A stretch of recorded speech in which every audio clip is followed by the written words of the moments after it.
હવે ગુજરાતીઓને જંગલ સફારી માણવા માટે છેક ગીર સુધી લાંબા થવાની જરૂર નથી। અમદાવાદ મ્યુનિસિપલ કોર્પોરેશન દ્વારા વધુ એક નવું નજરાણું તૈયાર કરવામાં આવશે। અમદાવાદના ગ્યાસપુર ખાતે ગુજરાતનું સૌથી મોટું જંગલ સફારી પાર્ક અને બાયોડાયવર્સિટી પાર્ક બનાવવાનું આયોજન છે, જે સ્ટેચ્યુ ઓફ યુનિટીના સફારી પાર્ક કરતાં પણ મોટું હશે।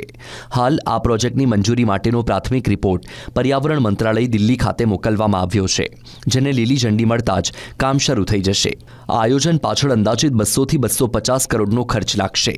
સાબરમતીના પટની 1200 એકર જમીન પર વન્યજીવ સૃષ્ટિ ઊભી કરવામાં આવશે। અહીંની આકર્ષણની વાત કરીએ તો વિદેશી પક્ષીઓ જોવા મળશે। અલગ અલગ પ્રકારના સંખ્યાબંધ વૃક્ષો તેમજ વૈવિધ્ય જીવ સૃષ્ટિને કેન્દ્રિત કરવામાં આવશે। આ સિવાય સાયકલિંગ અને જોગિંગ ટ્રેક પણ હશે અને મહત્વની વાત એ દર વર્ષે 21,000 ટન ઓક્સિજન મળી રહેશે। અમદાવાદનો ગ્યાસપુર વિસ્તાર શહેરથી બહારનો વિસ્તાર અને ખૂબ મોટી જગ્યા હોવાથી આ પ્રોજેક્ટ ત્યાં બનાવવાનો નિર્ણય લેવામાં આવ્યો છે।